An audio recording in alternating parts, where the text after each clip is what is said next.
What's going on, guys? Welcome to another Anonymous Producer tutorial. In this video we're going to be looking at transitions and the four main transitions that I use. There's way more, obviously, you can be creative with it, but these are like the four general outlines um, of transitions that are commonly used. So first one is something that I like to use a lot, and I will show you an example of it in this beat that I have here, and I'll show you how I create them. And in this beat, I'm not very happy with the transition that I have here, but that's perfect because I'll edit it further and make it better.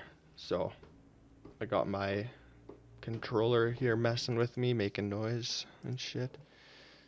Alright, so make sure the volume's at a good level. Yes, sir. Alrighty.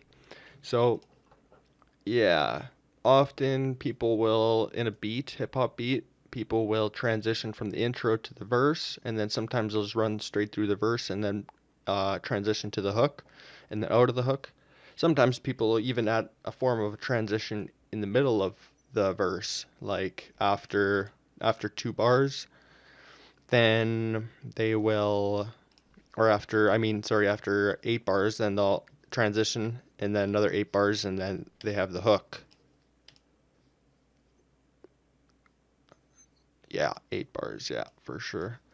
All right, so now my hook transition here, I actually have another transition here as well, but I'll shut those off for now. So here's what I got.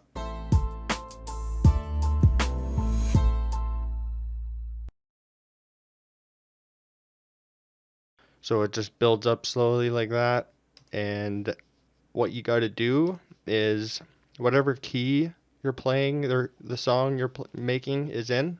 In my case, it's the key of A minor, I believe. A minor, correct. Yeah. So A minor. So I did an A and an E, and I just ran them for 2 bars, and then you go to control here at the bottom. I think in FL Studio 12, it's the settings menu is up top here, but FL Studio 20, it's in the bottom left corner.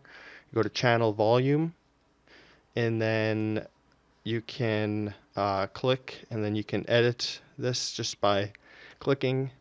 I like to right click so I can do straight lines like this. So that's a good tip. And then I'll just find the volume level I want it to end off at. So like right here, it's a good volume. And then you just kind of get a start like this. I often just get a start like this, and then I see what it sounds like. Okay. And then often if you will just make another point here, because it was like something like that, and then I just made another point a little ways in, and then you extend it further. Try to get that perfect. Extend it further to try to make it a smoother transition. And then sometimes if it feels like there's too here, I'll exaggerate this to show you a little better. There we go. Now if it builds slowly and then suddenly it just starts jumping up, that might actually work in this case, but sometimes it doesn't. So then what you want to do is you just want to, like right here's the middle point where it changes. You just kind of go a little ways back, and then you make a point there, and then you make a point about the same distance from the original point. There we go. So that can smooth it out. Then the volume increases here and here, so it's not too out of place. I'm going to try to make this more perfect.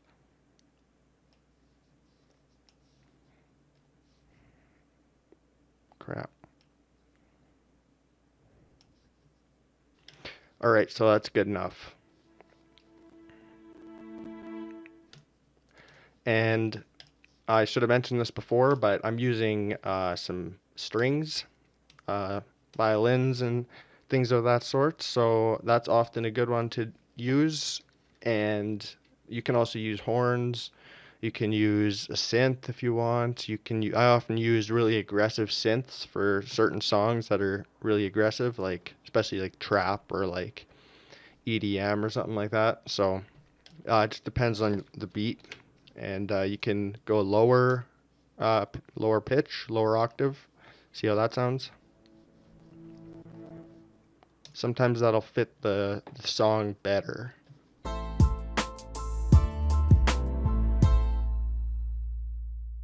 So that can work for a lot of beats and a lot of different styles of music. So that's a very useful one to know. And sometimes you can spend a lot of time messing with the way that this increases here. Um, but after a while, you tend to get better at it eventually. So that's just something that you need to practice. And now, next, we have something also very simple, which is um, a simple piano downstep where you just, again, it also depends on what key the song you're playing is in.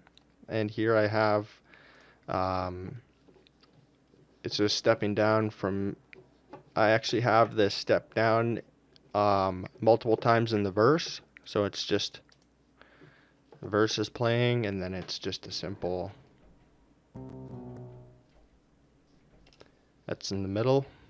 And then here is at the end. And that's because it ends on A, which is what the key is in A minor, so it ends on A, so that kind of gives you a sense of closure. So that's why it's good for the end of the verse. So it's just very simple. Step down C to A. And I have also a mandolin doing the same thing. Actually, I think these low notes aren't in the right position. This one was.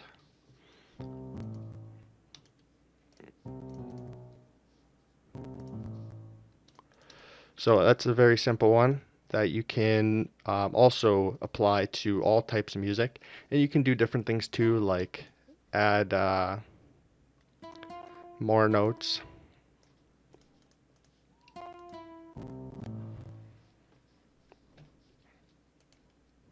Velocity.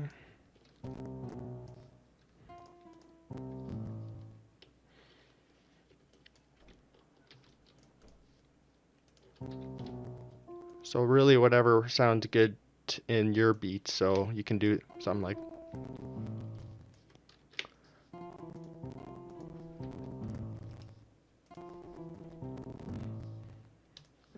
so yeah, you can experiment with that.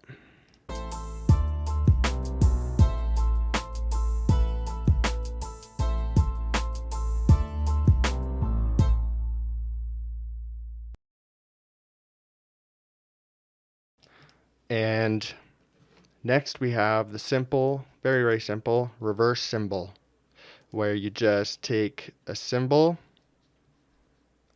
I'm gonna grab a different cymbal here. So drums, cymbals.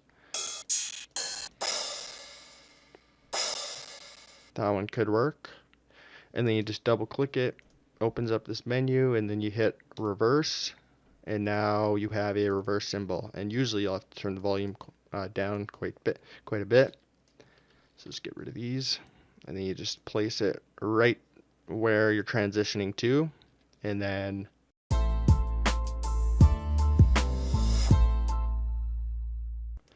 but yeah, so just simple reverse cymbal can be a very quick and easy way to transition.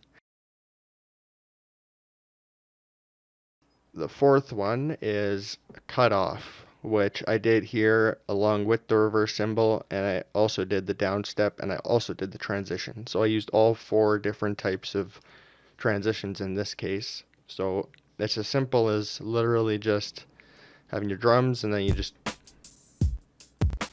cut.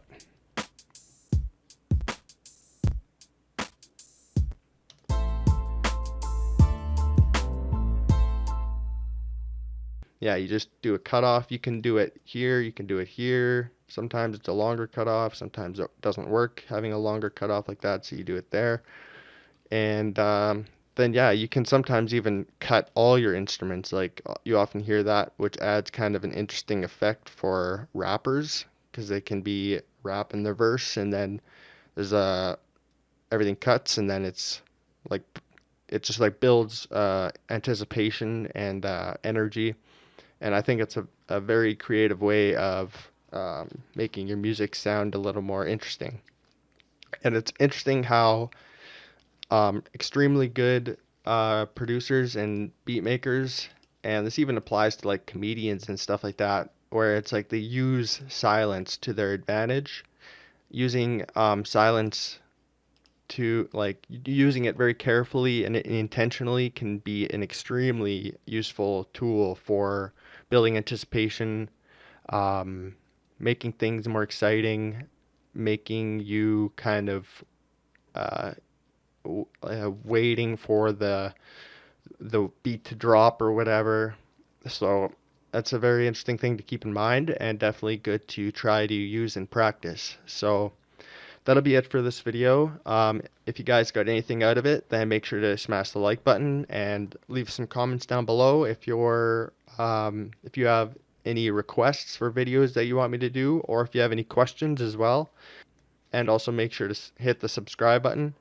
And if you guys are interested in exclusive content and a community of beat makers, producers, rappers, then make sure to go in the description and click the link to my Patreon, and there you can sign up for $5 a month if you want. And there you'll get access to exclusive content and also access to my music theory for producers course. So definitely check that out. And yeah, thanks for watching, guys. I'll see you in the next video. Peace.